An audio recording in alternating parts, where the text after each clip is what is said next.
Bonjour à tous et bienvenue pour ce webinaire qu'on anime avec Cubix. Eh bien, je vous propose de démarrer la session ce matin qui portera sur les soft skills et notamment comment bien recruter ses commerciaux avec les soft skills. On va prendre environ 3/4 d'heure pour ce webinaire. Je vous proposerai de répondre à toutes vos questions à la fin du webinaire. Sur votre volet à droite, vous avez un petit point d'interrogation et vous allez pouvoir poser l'ensemble des questions que vous voulez et on prendra un petit peu de temps avec Amandine pour y répondre à la fin. Amandine, je te laisse te présenter. Alors bonjour à tous, je suis Amandine Marchat, je travaille au sein de Cubix, qui est un cabinet conseil en ressources humaines international. On est souvent connu pour l'un de nos outils qui s'appelle le PAPI, qui est un questionnaire de personnalité très utilisé dans le monde entier. Et moi, au sein de ce cabinet, je fais beaucoup d'assessment center, development center. En gros, je suis beaucoup en contact avec les candidats des clients de Cubix. Priscilla, enchantée d'animer ce matin le webinaire avec Amandine. Moi, je travaille chez Easy Recruit depuis 3 ans dans la fonction marketing et plus particulièrement dans la recherche et la création de contenus liés au recrutement et notamment pour participer à la création de bonnes pratiques pour nos clients parce qu'Easy Recruit est un éditeur de logiciels RH et plus spécifiquement dédié à la présélection des candidatures. Pour faire simple, on propose de remplacer la présélection téléphonique par de la présélection en vidéo différée. Pour vous parler un petit peu du planning de ce matin, donc là c'est le deuxième webinaire qu'on anime avec Cubix. Le premier portait plutôt sur une méthodologie pour détecter les soft skills spécifiques à votre organisation.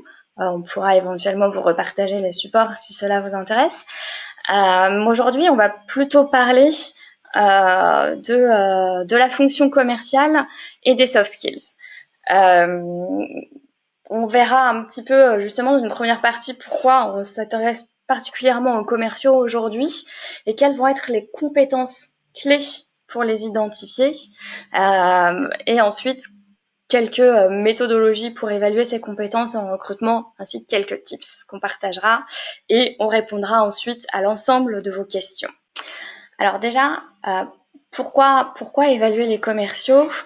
Parce que c'est quand même une des fonctions les plus essentielles dans la société, parce que c'est celle qui est quand même directement génératrice de chiffre d'affaires. C'est la population dans l'entreprise, que vous soyez en B2C ou en B2B, qui est en contact direct avec vos clients. Donc ça peut être parfois en face à face ou parfois à distance, mais c'est celle aussi donc qui rapporte le chiffre, mais qui véhicule aussi un petit peu l'image de votre entreprise auprès des clients, qui est quand même la partie prenante, on va dire, la plus importante dans l'entreprise.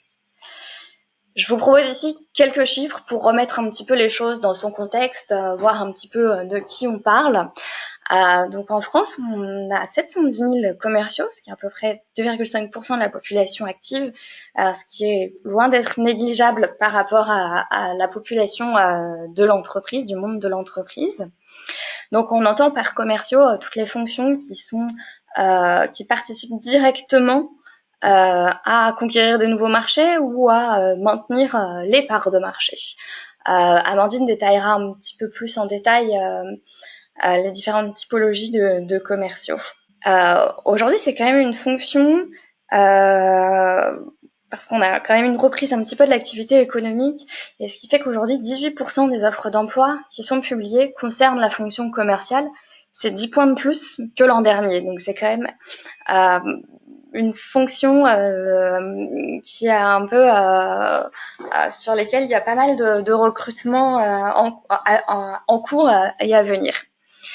Ce qui fait qu'on a à peu près une entreprise sur 2 qui prévoit de recruter un commercial dans l'année.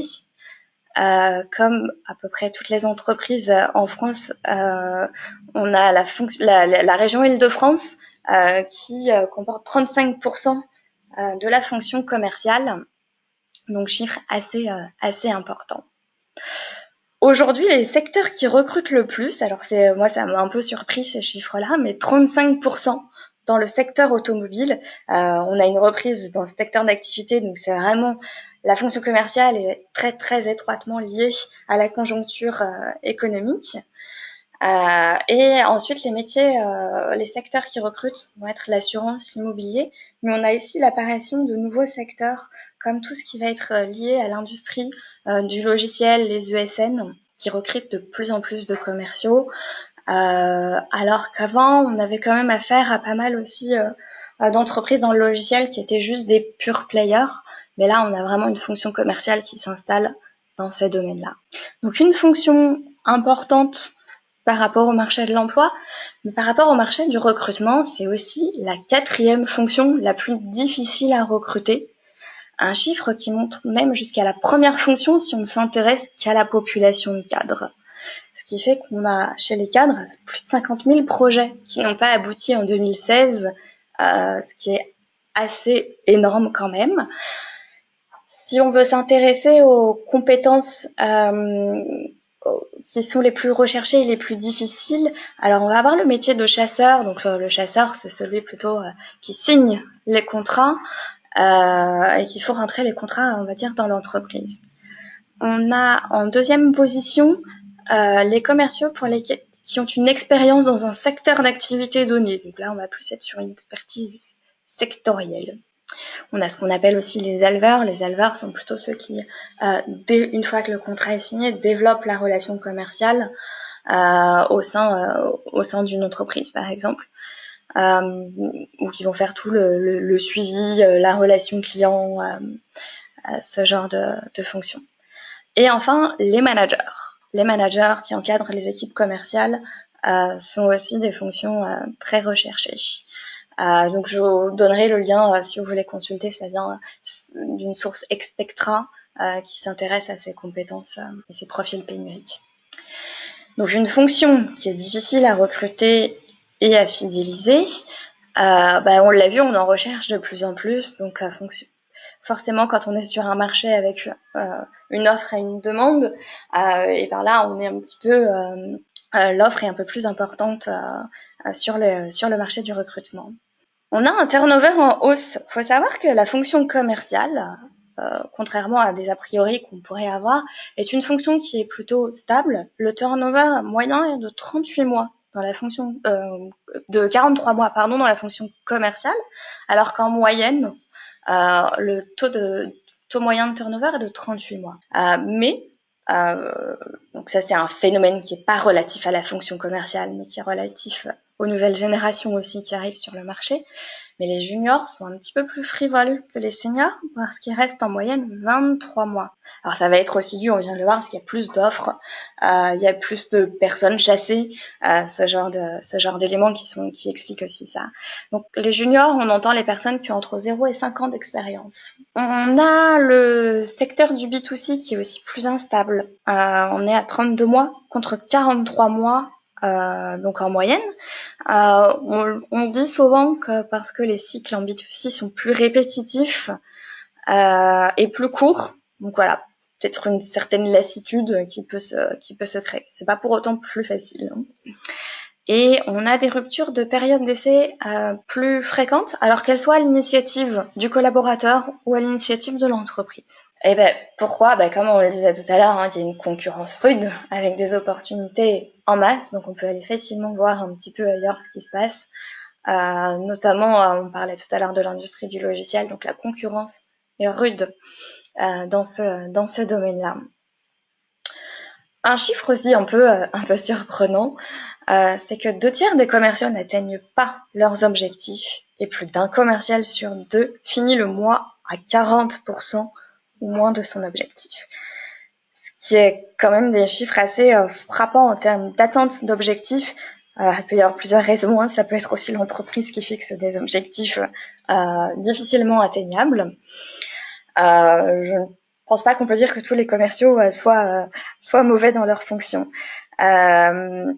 Mais ça, ce sont des éléments qui expliquent pourquoi aussi des commerciaux peuvent aller voir ailleurs quand ils ne se sentent pas successful dans leur poste. Je pense qu'Amandine en reparlera en termes de compétences un petit peu et comportementales et traits de personnalité, mais le goût du challenge est quelque chose d'assez important dans cette fonction. Donc quand le commercial n'atteint pas et de loin ses objectifs, il peut aussi être amené à voir ailleurs, et l'entreprise peut être amenée à s'en séparer aussi. Une autre raison, et c'est un petit peu ce dont on va vous parler aujourd'hui, c'est que dans la fonction commerciale, on n'a pas de parcours ni vraiment de profil type.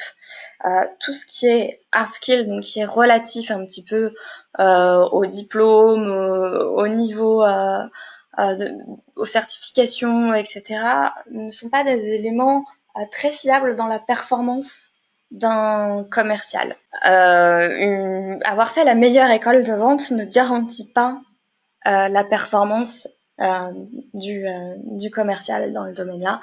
Et Amandine va vous reparler de tout ça. Alors l'idée, c'est d'essayer de voir ensemble comment on peut se repérer dans toutes ces informations. Quelles sont peut-être les compétences clés pour les commerciaux.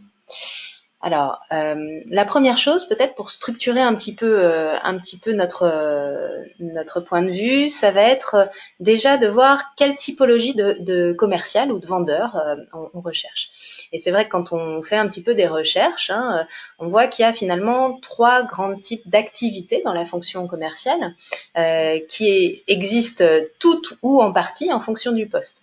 Donc, on va avoir des éléments autour de la pré-vente, des éléments autour de la vente et des éléments autour de l'après-vente. Et quand on regarde un petit peu ce qui se passe dans la littérature et par rapport aux besoins sur le marché, d'un point de vue même mondial, en gros, on trouve des grandes compétences comportementales qui sont en lien avec chacune des grandes étapes finalement d'un cycle de vente. Donc par exemple, dans tout ce qui se passe avant la vente, ça va être important d'avoir une bonne planification, une création de la relation. Dans la vente, on va être autour de l'analyse des besoins, de l'argumentation bien sûr, auquel on pense souvent, et puis de la négociation et de la conclusion. Et puis l'après-vente, souvent on va aller regarder tout ce qui est de l'ordre du suivi, de la relation client. Donc on verra un petit peu plus loin finalement que dans toutes ces compétences comportementales, on va avoir peut-être des traits de personnalité qui vont permettre de se distinguer. On va avoir peut-être aussi des éléments de motivation qui vont nous donner des informations sur la compétence finalement de notre commercial ou de notre vendeur. Ce qu'il faut avoir en tête, c'est que bien sûr, comme il n'y a pas un profil type, il n'y a pas non plus un poste type. Donc c'est aussi à vous, on y reviendra à la fin de ce webinaire, mais c'est aussi à vous de savoir très précisément de quoi vous avez besoin finalement pour cibler les bonnes personnes. Alors peut-être un petit rappel pour ceux qui n'étaient pas là ou ceux qui étaient là et pour qui c'est un petit peu loin. On avait fait au printemps un webinaire sur les soft skills. Juste pour mémoire, en gros, quand on recrute, on va aller voir bien sûr tout ce qui est de l'ordre des compétences techniques. Alors c'est souvent on appelle ça les hard skills. Donc souvent on les voit sur le CV. Qu'est-ce que j'ai appris à l'école ou dans mes différentes expériences en termes de compétences techniques. Mais il y a aussi tout ce qui est de l'ordre des qualités humaines et relationnelles, ce qu'on appelle les soft skills, donc qui sont plus difficiles à déceler sur un CV et plus difficiles à démontrer dans le recrutement. Donc on va essayer de vous aiguiller un petit peu pour voir comment on peut regarder ces fameuses soft skills et notamment chez les commerciaux. Alors, elles sont très très importantes et sur cette population-là où on a vu qu'il y avait des problèmes de turnover, donc c'est ce qui va nous permettre finalement de voir de quoi la personne a besoin pour bien s'intégrer, pour bien s'épanouir dans un poste.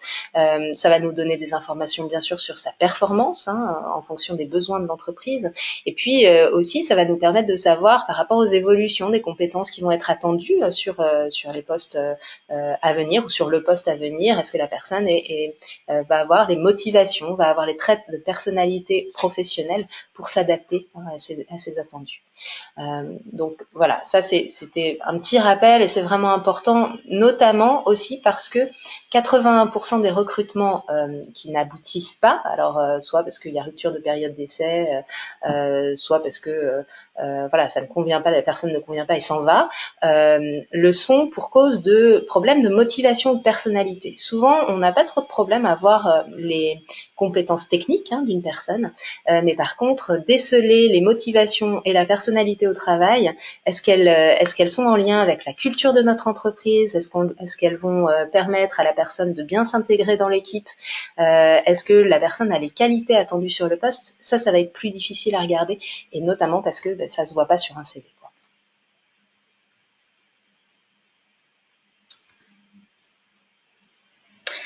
Alors, on va essayer de vous donner quelques méthodes pour évaluer les soft skills dans le processus de recrutement. Ce qu'on remarque quand même assez souvent, c'est qu'on attend un petit peu trop longtemps pour évaluer les soft skills dans le recrutement et tout ce qui est relatif à la personnalité.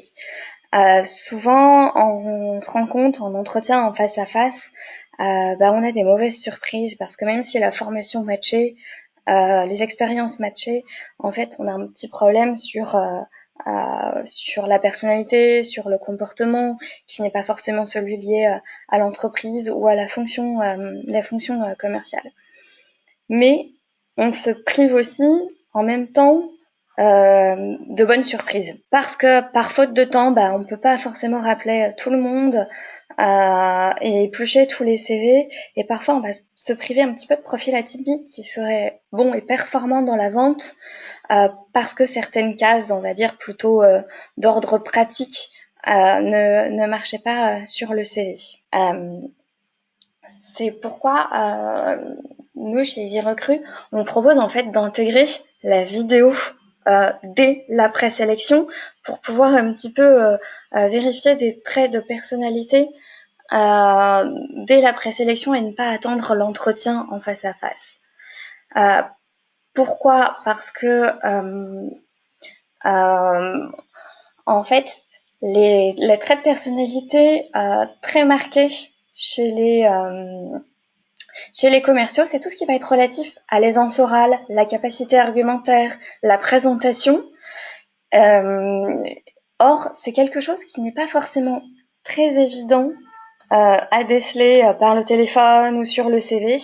Or, la communication, elle est quand même transmise à 95% par la communication non verbale. Quelles sont les expressions du visage ? Quel est le ton de la voix ? Est-ce qu'on a quelqu'un qui a un débit de parole très rapide parce qu'il est très stressé ou ce genre de choses ?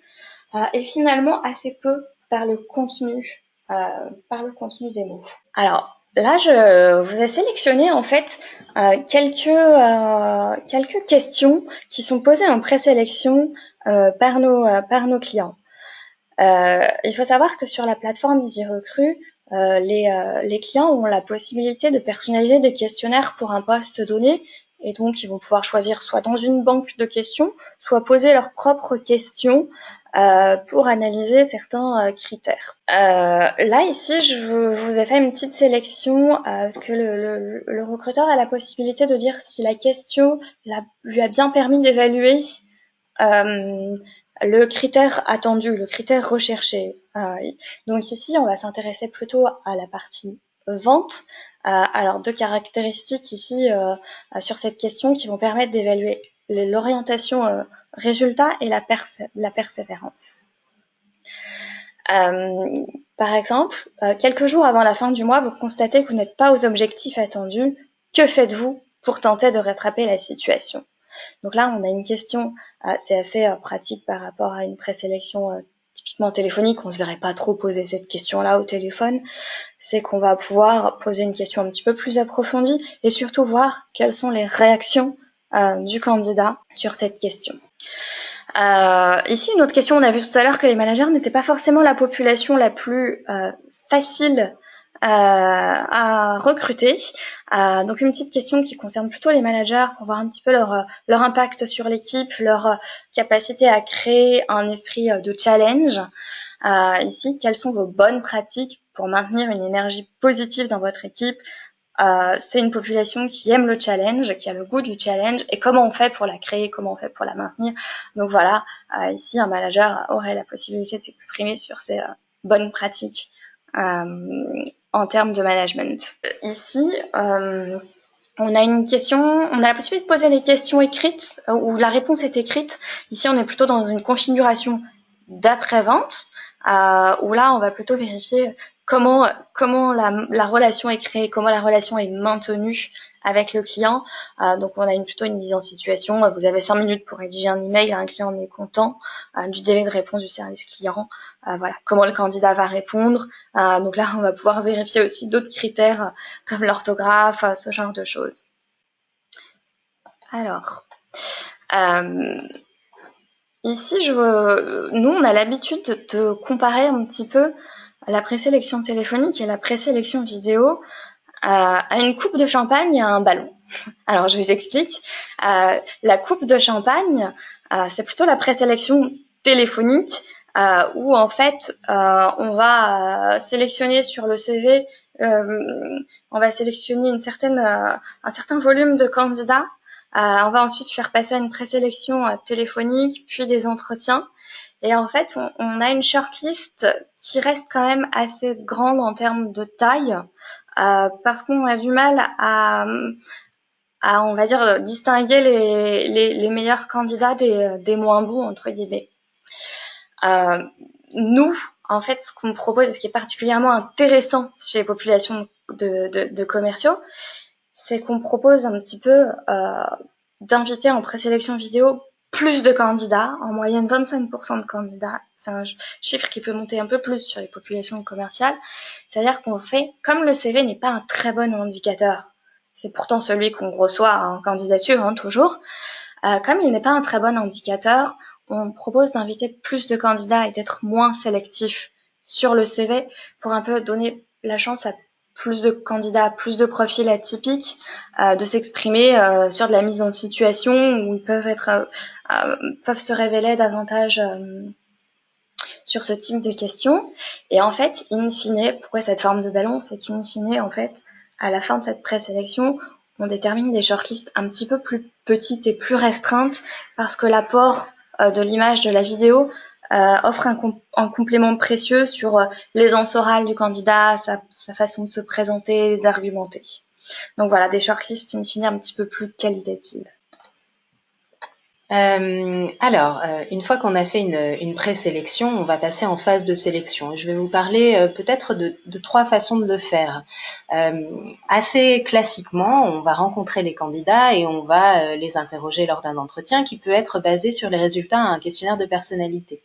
Le PAPI, c'est notre outil chez Cubix, donc du coup je vais vous parler de celui-ci. Pourquoi je vous en parle dans le cadre de ce webinaire? Tout simplement parce que il y a quelques années, on a remis au goût du jour cet outil qui existe depuis très longtemps, et on a bien sûr revu les différentes échelles, etc. Et on s'est dit, ça pourrait être très intéressant d'avoir un PAPI vraiment spécifique par rapport aux populations commerciales. Donc, on en a un qui est sur le management et un sur le commercial.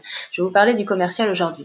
Alors, tout à l'heure, on a fait le point sur ce fameux cycle de vente. C'est-à-dire que dans un cycle de vente, on va avoir des éléments avant la vente, pendant la vente et après la vente, avec des grandes compétences comportementales qui peuvent être attendues, donc qui dépassent les compétences techniques.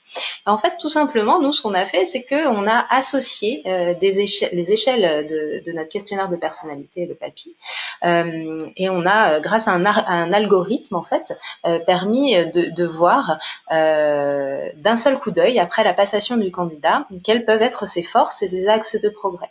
Donc vous voyez, sur ce schéma, finalement, on va avoir des éléments par compétences comportementales autour de vraiment soft skills, d'éléments autour de la personnalité au travail, et puis aussi tout ce qui commence par le besoin d'eux, c'est tout ce qui est en lien avec la motivation de notre candidat.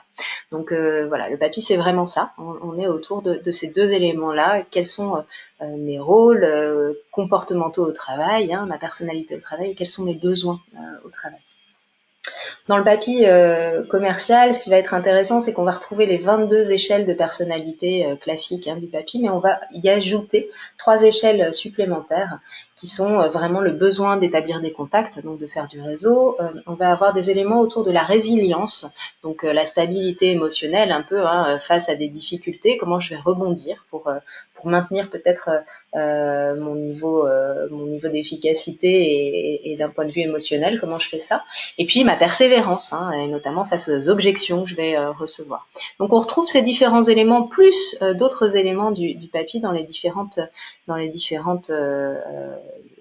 fonction du commercial finalement et dans les différents besoins qu'on peut retrouver. Et puis on a un compte rendu automatique une fois que le candidat a passé le questionnaire qui nous permet de voir là par exemple avec le fameux système de couleurs là, le traffic light. Par exemple, ce candidat-là, il va être très bon en planification et en négociation et conclusion, mais peut-être il va être un peu moins bon sur les autres éléments de la vente. Et il n'a pas de couleur rouge, mais il aurait pu en avoir s'il avait été très très mauvais. Le rapport commercial, finalement, il va vous permettre d'avoir d'une façon très automatique quelles sont les forces qui ressortent de ce questionnaire de personnalité et quels sont ses axes de progrès, ses besoins de développement. Et puis aussi, là où ça va être intéressant pour les recruteurs, c'est que vous allez avoir une série de questions en lien avec chacune des compétences qui sont attendues sur le cycle de vente et qui vont permettre d'approfondir les éléments vraiment partie par partie et en fonction des réponses du candidat. Donc c'est vraiment une aide puisque on sait qu'un questionnaire de personnalité en soi, ça n'a pas beaucoup d'intérêt. L'idée derrière, c'est vraiment d'avoir un échange très approfondi et de savoir du coup se servir des différents outils. Ça, c'est pour tout ce qui est de l'ordre des entretiens. Ce qui existe aussi, c'est l'Assessment Center. Donc, je vous rappelle ce que c'est. L'idée, c'est vraiment d'avoir une démarche avec plusieurs outils et plusieurs évaluateurs. C'est la démarche qui est à ce jour la plus fiable pour prévoir finalement la performance d'un candidat, tout type de secteur confondu. Et on va essayer de faire vivre une expérience, alors là, commerciale aux collaborateurs à travers de différentes étapes finalement d'une démarche commerciale. Donc, ça veut dire que si on a quelqu'un qui doit intervenir sur l'avant-vente, la vente et l'après-vente, on va pouvoir peut-être imaginer des mises en situation sur ces différentes grandes activités. Pour ça, on va s'appuyer aussi sur une approche digitalisée au plus. Donc, je vais vous expliquer comment ça fonctionne et ça permet de renforcer l'expérience candidat. On a vu que finalement, c'est aussi les candidats qui choisissent leurs entreprises aujourd'hui sur ces fonctions-là. Donc, c'est très important de leur offrir une approche, une expérience positive pour eux. Et puis, les niveaux, bien sûr, de complexité vont varier en fonction des enjeux et des niveaux de poste. Alors, par exemple, sur ce qui est de l'ordre de l'avant-vente, la préparation d'un rendez-vous commercial, on va tout simplement peut-être proposer à un candidat de se préparer pour aller rencontrer un prospect ou un client. Et on va mettre à sa disposition un certain nombre d'informations pour qu'il puisse analyser, préparer son rendez-vous. Ça, on va le faire sur un bureau virtuel. Donc, ce qui va nous permettre derrière de traquer finalement quelles sont les informations qu'il a ouvertes, combien de temps il s'en est servi, est-ce qu'il va demander des informations complémentaires peut-être à un des recruteurs qui est dans la boucle et qui peut jouer le rôle d'un de ses collègues. Voilà, donc il n'y a pas forcément de jeu de rôle en tant que tel, mais on va vraiment analyser finalement cette préparation via tout ce qu'il a fait au niveau des mails, des vidéos, etc. Qui sont à sa disposition. Bien sûr, le grand classique en Assessment Center pour les commerciaux, c'est le rendez-vous client. Donc l'idée, c'est de se mettre face à face avec alors ça peut être un prospect, ça peut être un client sur différentes thématiques. On est là sur quelque chose d'un peu plus classique, mais qui est très efficace. Et on va adapter finalement sa façon de jouer le client ou le prospect en fonction du besoin sur le poste. Donc, est-ce que je suis un client mécontent? Est-ce que je suis dans une phase de négociation, etc. Et bien sûr, la personne a le temps de se préparer avant ce rendez-vous. Et puis, ce qui peut être intéressant, c'est dans l'analyse du rendez-vous client, donc tout ce qui se passe après.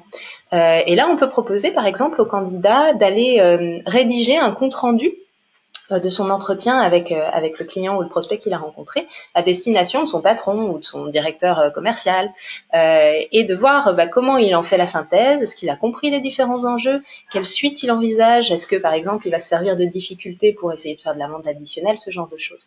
Donc là encore, on n'a pas forcément besoin d'être sur du face-à-face, et ça peut être vraiment très intéressant aussi de voir comment se passe la suite finalement, quelles sont les modalités d'après-vente.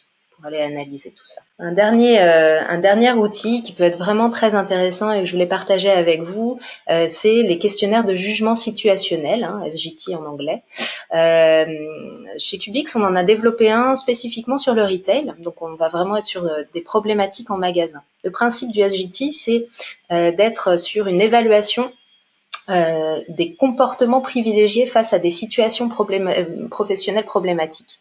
Donc on va mettre la personne, le candidat, face à différentes problématiques. Ça peut être là par rapport aux vendeurs, la gestion des plaintes de clients, ça peut être par rapport à la présentation de nouveaux produits, à la gestion des affluences sur les surfaces de vente, des problématiques liées au stock produit, etc. Et à chaque fois, le candidat va être sur 4 possibilités de comportement. Donc il va devoir coter chacun des comportements, savoir si c'est efficace ou pas pour lui, sur une échelle de 1 à 5. Et puis il va devoir également choisir le comportement qui serait le plus efficace et le moins efficace selon lui. Et ça, c'est très intéressant parce que évidemment, il n'y a pas de comportement parfait. Dans les 4 propositions qui lui sont faites, on voit pas la bonne réponse. Et du coup, on va aller voir par contre la stratégie de réponse. Qu'est-ce que je vais privilégier en termes de vendeur? Est-ce que je vais plutôt privilégier l'organisation? Est-ce que je vais privilégier la collaboration? Est-ce que je vais privilégier peut-être le service client? Alors avec ses avantages et ses inconvénients. Et du coup, ça permet en 15 minutes de passation, c'est très rapide finalement, d'avoir des informations sur la façon de procéder en situation réelle et qu'est-ce que je préfère en termes de fonctionnement. Là où c'est intéressant aussi, c'est que en fonction du besoin, en fonction du poste, on peut adapter l'algorithme. Et ça fait que le compte-rendu automatisé peut du coup mettre l'accent un peu plus. Le score final va tenir compte peut-être de certaines stratégies de réponse plus que d'autres, de certaines questions plus que d'autres qui vont être plus importantes dans le secteur visé.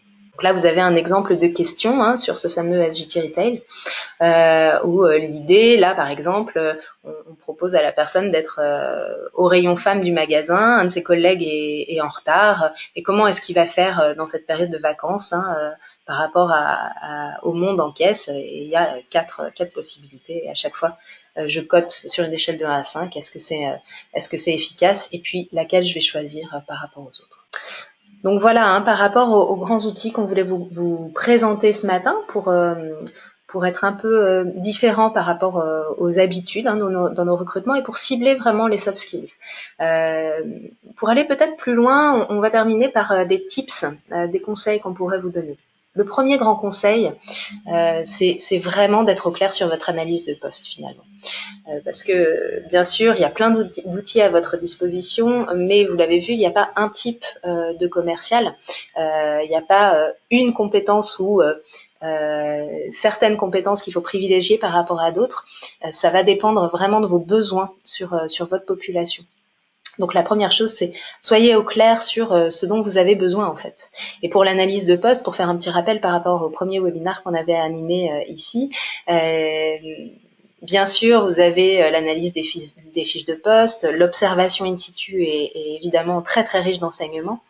On a aussi la méthode d'analyse des incidents critiques qui va consister à aller voir finalement des tenants de poste, souvent des personnes qui sont vraiment dans le succès sur leur poste, pour aller analyser qu'est-ce qui fait qu'elles vont réussir et peut-être qu'est-ce qui fait que ça ne fonctionne pas dans certaines situations. Et puis il y a des outils qui existent sur le marché pour vous aider à faire cette analyse de poste et qui au final permettent que tout le monde dans un recrutement se mette autour de la table et soit d'accord sur ce qu'on recherche, parce que souvent c'est souvent ça qui freine nos recrutements, c'est quand au sein de la même entreprise on n'est pas d'accord sur les attendus. Ce qu'on peut vous conseiller, c'est une fois qu'on a plein de besoins, de les hiérarchiser, de préciser quels sont les indicateurs comportementaux en lien avec chacune des grandes compétences. Si je dis j'ai besoin qu'ils sachent négocier, mais concrètement ça veut dire quoi? Et puis de se mettre d'accord sur le cahier des charges entre les différents interlocuteurs du recrutement, ça c'est vraiment très important pour choisir son process derrière.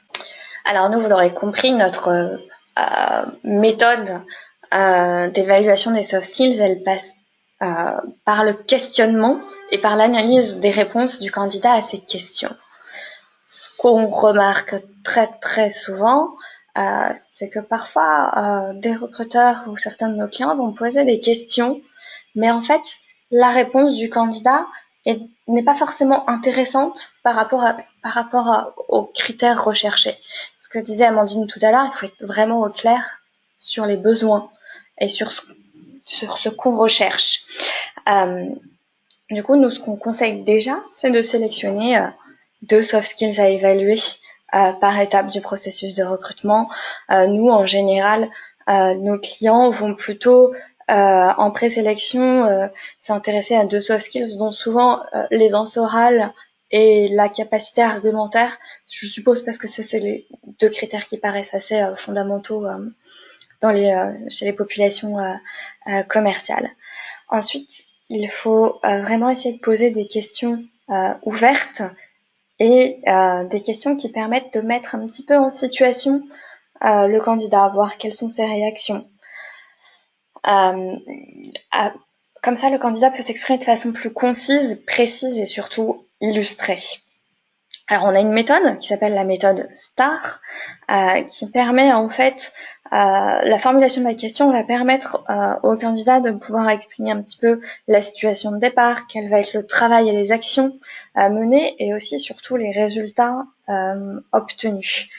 Donc voilà, ce sont des petits tips, mais vraiment, c'est très important de sélectionner votre besoin et les traits un petit peu de personnalité relatifs à ces besoins pour pouvoir poser les bonnes questions, que ce soit en présélection ou en sélection et en entretien en face à face, pour pouvoir vraiment recueillir les informations dont vous avez besoin pour évaluer au mieux le candidat. Eh bien, je crois que le webinaire s'achève. Eh bien, je pense qu'on va clôturer le webinaire. En tout cas, un grand merci d'avoir participé au webinaire. Je sais qu'on nous a posé la question de combien on était de participants, une bonne soixantaine. En tout cas, merci d'avoir assisté au webinaire. On vous fera parvenir les supports de présentation, je pense demain. En attendant, si vous avez des questions très précises, n'hésitez pas à revenir vers vous. On se fera un plaisir d'y répondre. Et ben, je vous souhaite en tout cas à tous un très bon appétit et à bientôt sûrement pour des nouveaux webinaires. À bientôt. Au revoir, merci.